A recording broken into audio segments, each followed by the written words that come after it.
William Hovey Smith on stage, Seward, Nebraska, 4th of July, 2015. I'm the author of Extreme Muzzleloading, and here I appear on stage at Nebraska's official 4th of July city.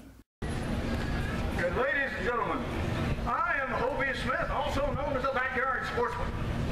And I am one of these strange and wonderful people who go around and hunt and do interesting things.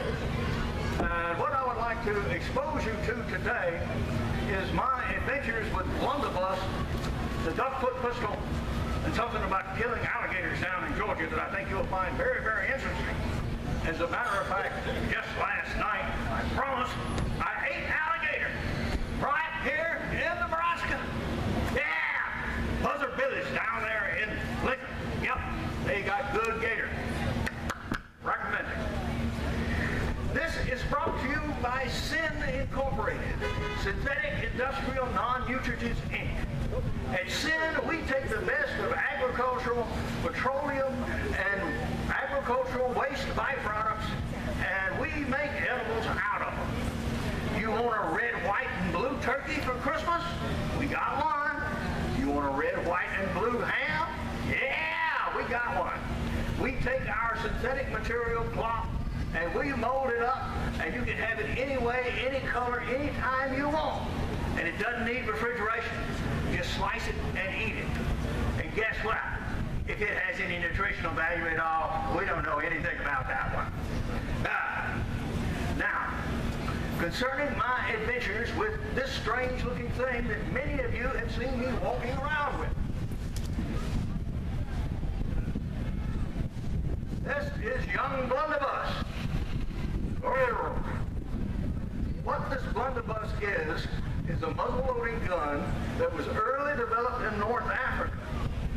And this strange funnel thing on the end is so when guys were bouncing around on camels trying to load it, they could just take a fistful of powder and throw it down the bore, spit a ball down the barrel, bang, seat it, raise it, and fire.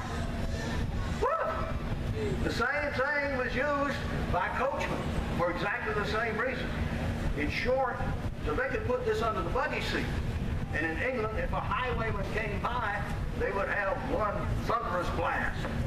And this is what young Blunderbuss was all about. Well, I write about muzzle-loading guns. And I am the corresponding editor for Black Powder for the Gun Digest Annual. And we have many books on muzzleloading. Such as this one here, which you may buy around the corner at Chapters.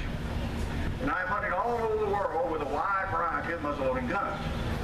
So I feel when I get one, I have a real challenge to take this thing out and go and attempt to kill game with it. Well, with Blunderbuss, you can load almost anything down the barrel. Supposedly, they use glass and nails and all this kind of stuff, but that doesn't work very well, actually.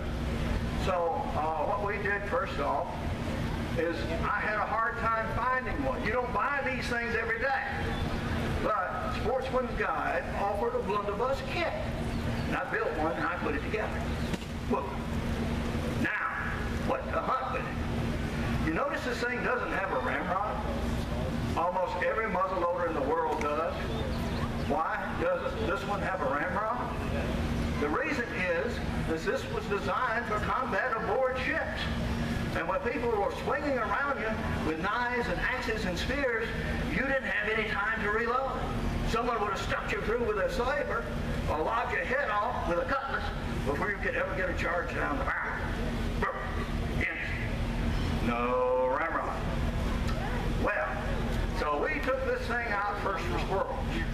And we proceeded to take some squirrels. And then we took it to North Carolina after geese.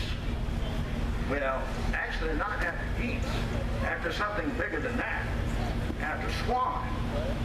Now, I don't know if you have ever seen a swan, but you have them, of course, flying over here. Swans are great big huge birds. I mean, you grab them by the neck and they're this tall. I shoot swan in North Carolina where it's quite legal. It is quite legal that I hunt them with muzzle-loading guns. You may take one a year.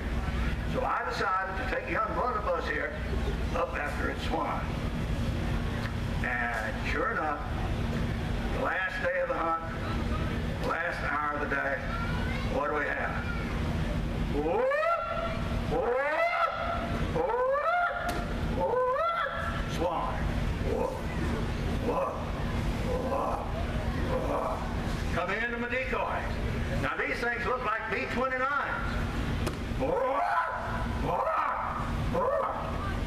things are huge. So all right, I'd get down in my blind and I'd sweep down lower and lower and lower and lower, and finally one comes over. When you shoot black powder very commonly, you don't see anything for a while. The smoke is so dense coming out, even something like a swan is not too visible for an instant or two. But when the smoke cleared, swan down in the water. Well, swan are big, powerful birds. They're huge. And I knocked it down, I broke its wing, but I had to have a cartridge gun and pursue it across the water to kill it. But we got our swan. We did it. So, partial success. Partial success. Went to New York State. And on the way to New York State, guess what season was in? Goose season was in. So I decided to take young Blunderbuss after goose. And we had a very similar experience as we did with the swan. Sure enough, we got one close enough and we knocked it down, but we had to finish it with something else. Well, swan was not my quarry in New York State. I was after black bear. So black bear with a 54 caliber round ball and a good load, and this thing carried very, very well, and I used it for a backup gun. Unfortunately, no black bear chose to show up. So we tried. Took it down to Georgia. Coastal islands of Georgia. Interesting hunt and environment like you have never seen in your life. I mean, we got swamps down there, and we got big, huge trees, and we got lots of them, and we got snakes, and we got gators. Yeah. And we also have hundreds of thousands of wild hogs.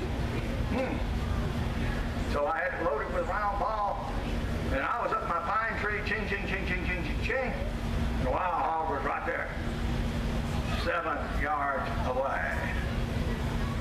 7 yards away is fine for Blunderbuss. Aimed at that wild hog and pulled the trigger, and the charge went off, but absolutely nothing else happened except that hog ran off. What happened? Whoa! Well, it's terrible if you're a guy and you got one ball and you lose it. But it is absolutely devastating if you're a young Blunderbuss and you're out there to kill your first piece of big game and the ball runs out the barrel and you don't have anything to shoot at that hog but a wide. What? Failure. Took it on another island hunt. Deer this time, 7 yards away. And some people say I have a loose screw. And maybe I do. But it's also absolutely terrible if your Blunderbuss has a loose screw and your barrel turns around to be flapping in the breeze. Again, I shot, smoke, flame, fire, and deer went, blah, blah, blah. Never touched it. The barrel was so loose that nothing came anywhere near that deer. Not even 7 yards. Disappointing. Well, we refinished the gun like you see it today. And we took it back home.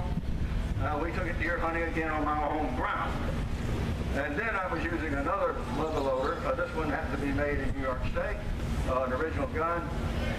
Nice big deer king gun. Killed it. Well, not killed it, but put a spine shot in it. Knocked it down. Walked up to it. 20 yards. Put a hole through the deer completely from brisket to the spine. So Blunderbuss got the job done. But it had still not killed anything significant really, really well. But we had turkey season coming up. And I got turkeys. Trying to find them come turkey season is quite another thing. But we got set up after about 15 attempts. Guess what? Turkey comes walking down the road, about 20 yards. Blunderbuss is ready. Oh, I tell you, this thing is ready. And I get up there and 2 turkeys come by. I don't want to shoot 2 turkeys, I only want to shoot 1 turkey.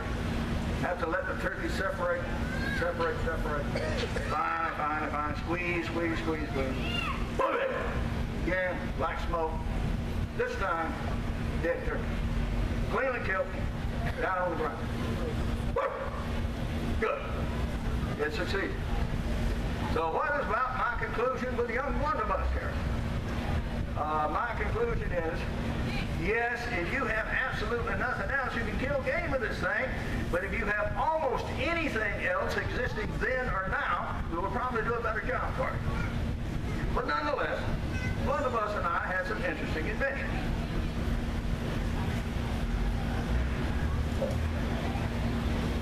Now, I told you about Sin Incorporated and their wonderful synthetic products that they have.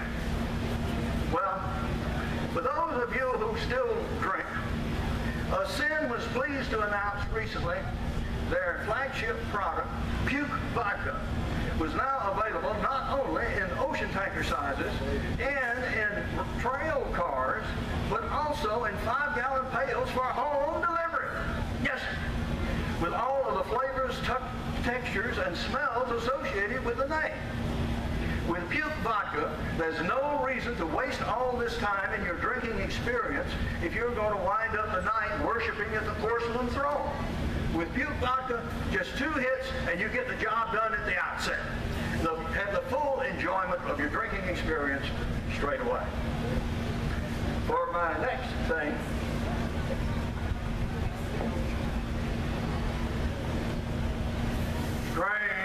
strange pistol. This, for those who don't know it, is a duck-foot pistol. It has 3 barrels, small bore. It shoots them all simultaneously, used in its day as a crowd control weapon. You have these 3 barrels pointing at you, yeah, something's bound to happen. And my challenge was trying to find out what I could hunt with this pistol. Well, the game I found was in fact carpenter bees. Now, I don't have anything against bees and nothing in particular against carpenter bees, except when they start eating up my buildings. So these things go buzzing around my buildings, and what's worse, when the woodpeckers find these tasty treats, they get after those carpenter bees, and they almost will eat my building down. Particularly down in Georgia, where we have them by the gazillion. So, we loaded this thing up with sand and then with magnetite, and indeed, we went out on our quest for carpenter bees. So I got out there and I found my quarry. You see him going, bzz, bzz, bzz, bzz, bzz, bzz. All right, there's one. Carefully, bullet. All 3 barrels go, carpenter bee goes, one down. Well, when you do technology like this, if you have only one demonstration of success, that's not really a true test. You have to do it multiple times to prove your point that it just wasn't an accident. So 4 times more, we took our carpenter bees. And since one of my options is to hunt what you eat and eat what you hunt, I was also left with a little bit of quandary of how do I consume said carpenter bees. So now we can do several things. Right now, in some convenience stores, you can in fact buy crickets, little boxes to eat. Chomp chomp, yeah, like Christmas. But I found my hound dogs very much enjoyed crispy carpenter bees, so we did a little sesame oil and we did carpenter bees for them, which they much enjoyed. Now, all did not go particularly well with Sin Incorporated. They did do a dragon for Chinese New Year's. And the R&D people had really worked hard on this, that they wanted a centerpiece that they could put on the table for Chinese New Year's and actually have it breathe fire. And so they had one and they had it perfected and they put it in the test facility and they invited a delegation from the People's Republic of China who wanted to convert the People's Army Factory number 42 to commercial use, and in particular produce these dragons for Chinese New Year's. Because these dragons are quite realistic. They are very much like Sin's product, which we make in the shape of school mascots. Now in Nebraska, not so much, but when you have the University of Georgia, it has its gator, has its bulldog, and the University of Florida has its gator, Sin will make you a synthetic gator or bulldog that you can actually carve up and eat on your tailgate. Yeah, we do that. we covered up in the school colors. Now, what we found out was that actually the Florida people ate more bulldogs and the Georgia people ate more gators. Well, we sell the products either way, so that works just fine. But now back to the issue at hand. So we got our dragon out there on the middle of the table. It was set all around, and the Chinese delegation was here. And the idea it was going to project a plane down the length of this table. Well, each engineer that walked by sort of tweaked the valve a little bit. And by the time 4 or 5 engineers had tweaked the valve a little bit, well, we fired off this thing. It sort of went. It went like a rocket down that end of the table. Flame went down that end of the table. Everybody there had their eyebrows and hair singed on the back. The table was set afire, and the building sort of caught too. So unfortunately, we lost the whole thing, and that particular project is back in development again. Now, tell you more about these gators. In Georgia, we have plenty of them. These are not rare, and these are not endangered, and we've been hunting them for years. And alligator hunting is the most interesting kind of hunting you can do in North America. There's nothing that puts you so close to a dangerous game animal for so long. And what happens is, if you go hunt trophy gators, these are 12 foot and bigger. You go out with 3 of your best buddies, and one operates the motor and one operates the line, and the guy with the gator tag actually does everything associated with killing the gator. And you do this in pitch black dark, by the way, usually. And so you get out there in your boat in the swamp with the snakes and the gators, and you slowly move around and you shine your light, and you see these 2 little red eyeballs sticking up. And it's the distance between the eyeballs and the snout that's your gator size. If it's only this long, you don't want him. He's too small. You want him this long. Big gator. Good teeth. Yep. So if you're really, really lucky, you're able to closely close the gap, and you'll shoot him with bow and arrow or crossbow, or some people even try it with a hook and line, with a big grapple hook on the end. Well, anyway, you get a line on this gator, and your lineman pulls him up toward the boat, and you, the shooter, get ready to shoot again, and when you get him up close, you put another arrow in. Well, a gator don't like this very much. So he comes up there, chomp, chomp, chomp, chomp, chomp, chomp, chomp, chomp. And about that time, the guy at the boat motor isn't doing very much, so he sticks a broom down his mouth, give me something to chew on. Because there's nothing separating you and that gator but a piece of aluminum boat skin about that thick. Burp. So, guy gets his act together, he puts another arrow in that gator. That gator goes again, and on both times he drags a float off the boat. Okay? You've got 2 600-pound test lines on this gator now. But he still ain't your gator. He can still get away. So you fall right down, guy gets back on the motor, look for these floats, look. The linesman gathers them back, gather again, and slowly pulls the gator up. Now gators have neutral buoyancy just about. So it's not like you're pulling 600 pounds up or out of the water. It's much less than that. But slowly pulls, and that's when you use a harpoon. And you put a harpoon in this thing, and he goes off. And so you get 2 600-pound lines and a harpoon on him. Then he's pretty much your gator. But he may still fight for 4 hours trying to land this thing, a great big fish. So you get him right beside the boat, and there's nothing separating you and him but that little thin piece of aluminum. And you take a muzzle-loading pistol is what I use, right down in the flat of the skull, one shot, 4 inches, right down, perpendicular, right in the brain. Boom! And guess what happens? That stuns the gator. It does not kill it. It stuns it. So you, the guy with the tag, now when the braver comes in, you get down there and you grab that thing's jaws and you shut its claws and you put 5 wraps of electrical tape around it. And then you tow it to shore, take a good stout bowie knife, put it behind his neck, and work it down and sever the spinal cord.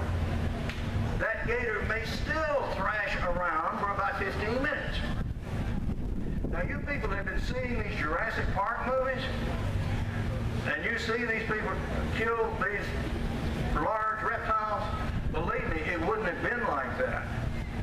You would have to use bazookas and actually blow body parts off the things to kill them. And reptiles just do not die very easily. They're not like us mammals. They're not near as fragile. So he would come after you with one leg gone and the other dangling and had his shoulder shot off. He'd still come at you. Ka-chong, ka-chong, ka-chong. Well, these were not to be filmed with. And thank God we ain't got them, or probably we wouldn't be here as a species. He would nip us off a long time ago. And now I'd like to sort of change topics a little bit and talk to you about another aspect of what I do, and that is business development. And in particular, how to start a million or billion-dollar business in small-town America. The initial response is it's just impossible. It can't be done, but that's not true. It can be done.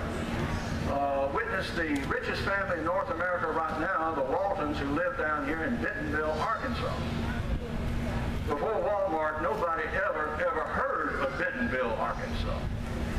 But it's entirely possible to start million or billion-dollar valuation businesses, even in small towns America and even in Seward.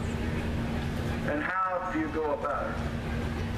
The fact is, you look. Most of us go through life and we do things and we see things, but we don't really look at them from the point of view of how can I improve a situation to start a business, to build a business that has some real significance. If you're going to start a business of any sort, it takes as much energy and effort to start a million or a billion-dollar business potential than it does one that will only barely make your living and get you by. So there's no need to even go to that step. You want to go to the next level. You want to go with a product or service that you can sell regionally or you can sell internationally. In my own case, I have 423 YouTube videos right now. I'm one guy. I've done 15 books. I've done thousands of newspaper and magazine articles and so on and so on and so on. But my biggest reach by far has been with these YouTube videos. If you have a business concept that's worth pursuing of any sort, that is inexpensive, with almost no-cost advertising. It lasts forever, and it's seen by people all over the world. Now, what sort of opportunities do you have here in Seward? What are you not using? You, of course, grow corn like crazy. Oh, got plenty of corn out there. And yeah, I know about the ethanol plant down here in York, and it makes ethanol, and of course corn is used for feeding livestock and all this kind of stuff. It always has been. But what are you throwing away? Well, among other things, you're throwing away the corn cobs. These are plowed back under, and they do some good there, and sometimes they salvage for livestock bedding, but that's about it.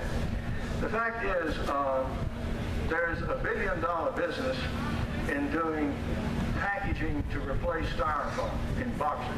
You notice everything you've got these days, every appliance you buy comes in this fitted, molded styrofoam container. That very well could be ground corn cobs with a little organic binder in it. You could even do it with a milk binder, for that matter. Then you would have a product you could dispose of, you could burn safely, it would not give all the noxious fumes that styrofoam has, as well as do other things well for the environment. What else you got on the corn plant? Well, you got leaves. Well, leaves give good fibers.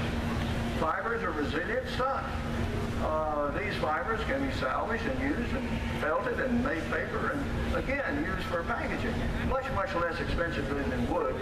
And y'all probably don't know it since you're out of the wood-growing country, but we just practically don't make paper in North America anymore. They're closing, burning, and bulldozing down paper mills all over the southeast. And all our paper products are now being imported. It's just so expensive. Another thing the corn stalk has is the stalk itself. The Chinese make a very excellent cloth out of bamboo fibers. Well, the fibers in corn stalks are not as strong, but they're certainly strong enough to make a disposable paper or disposable cloth for wrapping and other stuff. So we don't have to use nylon or any of this other materials to make these kind of products out of. So that's just a few things that are available just in the product line. There's a whole world of stuff you can do in the people line. We have now in the world's population millions of displaced people who have been dislocated from the Middle East. They've been run out of their homes. Their education has been completely disrupted. Nonetheless, in this population of some really intelligent and bright individuals, if they can be rescued by themselves, can be the next Bill Gates. We don't know. But there's a viable business proposition in looking for such people, rescuing them and developing them. Well, ladies and gentlemen, that's about all I have to say. And it gives you time enough to get something to eat and get cooled off and get in a good place for the parade. So thank you very much. And goodbye. God bless. And see you next time. When I did this performance, I was distracted because I lost my truck keys, and this wasn't my best delivery of this material. Now, previously during the day, I had appeared at Chapters Books, and these books are, by the way, still for sale there if you wish to buy them. Now, these include extreme muzzleloading, backyard deer hunting, crossbow hunting, ideas for new businesses, and here is a little blurb about that.